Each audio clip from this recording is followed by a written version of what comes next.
ایک ہمارے بھائی انہوں نے سوال پوچھا کہ مسلمان میت پر نماز جنازہ کیوں پڑھتے ہیں، اور نماز جنازہ بخشش کے لیے پڑھتے ہیں، تو حضور نبی کریم صلی اللہ علیہ وسلم کی نماز جنازہ کیوں پڑھی گئی، اور شہید اور نابالغ بچوں کے لیے بخشش کی ضرورت نہیں ہے تو ان کی نماز جنازہ کیوں پڑھی جاتی ہے۔ واضح رہے کہ ایک مسلمان کی یہ شان ہونی چاہیے کہ شریعت سے جو عمل ثابت ہو اس پر بلا چون و چرا عمل کرے، چاہے اس کے کوئی علت اور حکمت سمجھ میں آئے یا نہ آئے۔ شہداء کی نماز جنازہ پڑھنے کے لیے ہمارے لیے یہی دلیل کافی ہے کہ خود نبی کریم صلی اللہ علیہ وسلم نے شہدائے احد کی نماز جنازہ ادا کی۔ نبی کریم صلی اللہ علیہ وسلم سے ثابت ہے کہ بچے کی نماز جنازہ پڑھی جائے گی۔ نیز نبی کریم صلی اللہ علیہ وسلم نے خود بھی اپنے بیٹے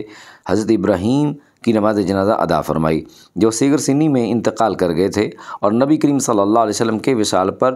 اور آپ صلی اللہ علیہ وسلم کے وصال پر ملال پر اس وقت تمام موجود صحابہ اکرام نے آپ صلی اللہ علیہ وسلم کی نماز جنازہ ادا کی، لہذا ہمارے عمل کرنے کے لیے یہی دلیل کافی ہے۔ نیز میت کی نماز جنازہ جس طرح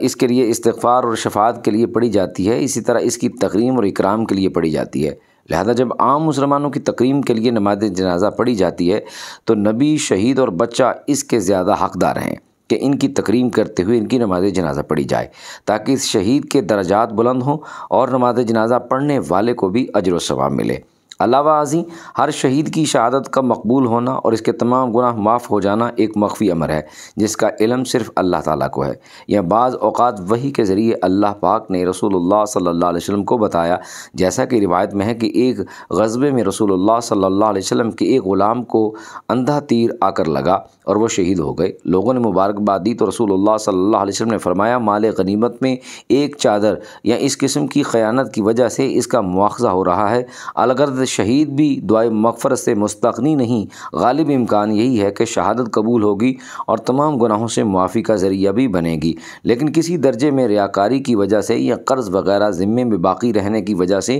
مواخذے کا امکان ہو سکتا ہے۔ لہذا استغفار ہر حال میں زندہ اور مردہ لوگوں کے حق میں مفید ہے، خواہ گناہوں کی بخشش کے لیے ہو یا درجات کی بلندی کی صورت میں، جیسا کہ رسول اللہ صلی اللہ علیہ وسلم نے خود بھی کثرت سے استغفار فرمایا اور ہمیں بھی نماز کی ہر رکعت میں سورہ فاتحہ میں ہدایت کی کہ وہ دعا کا حکم ہے۔ گو دیکھنے کو کوئی شخص بہت ہی نیک اور پارسا ہو، اس کے لیے بھی نماز میں سورہ فاتحہ پڑھنا اور ہدایت طلب کرنا واجب ہے۔ نیز بچے کے لیے جو دعا مانگی جاتی ہے، اس کا فائدہ بچے کو بھی پہنچتا ہے کہ اس کے حق میں رحمت کی دعا ہوتی ہے، اور اللہ کی رحمت سے کوئی بھی کسی حال میں بھی مستغنی نہیں ہے، اور اس کے والدین کو بھی اس دعا کا فائدہ پہنچتا ہے، جیسا کہ بچے کے لیے پڑھی جانے والی دعا سے واضح ہے کہ وہ پیچھے رہنے والوں کے لیے ذخیرہ اور آخرت۔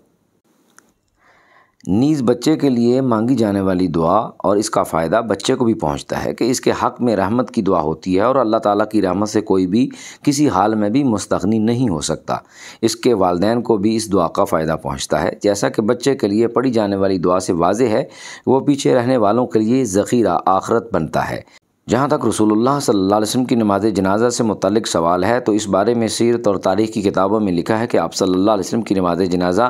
عام مومنین کی طرح نہیں تھی، اس میں گناہوں کی بخشش کا سوال نہیں تھا، بلکہ امت کی طرف سے آپ صلی اللہ علیہ وسلم کا شکریہ ادا کرنا اور آپ صلی اللہ علیہ وسلم کی امانت ادا کرنے اور تبلیغ کا حق ادا کرنے کی گواہی تھی۔ آپ صلی اللہ علیہ وسلم کے جسد اطہر کو اٹھا کر جناز گاہ میں لا کر اجتماعی نماز جنازہ معروف حیت پر نہیں ادا کی گئی، بلکہ چند لوگوں کی جماعت حجرہ مبارک میں آتی اور درود و سلام پڑھتی اور دعائیہ کلمات کہہ کر چلی جاتی تھی۔ یوں مدینہ منورہ میں موجود تقریباً تمام مسلمانوں نے آپ صلی اللہ علیہ وسلم کی جانب سے امت کی کامل خیر خواہی اور امانت رسالت کی ادائیگی کی گواہی دے کر امت کی طرف سے شکریہ ادا کیا۔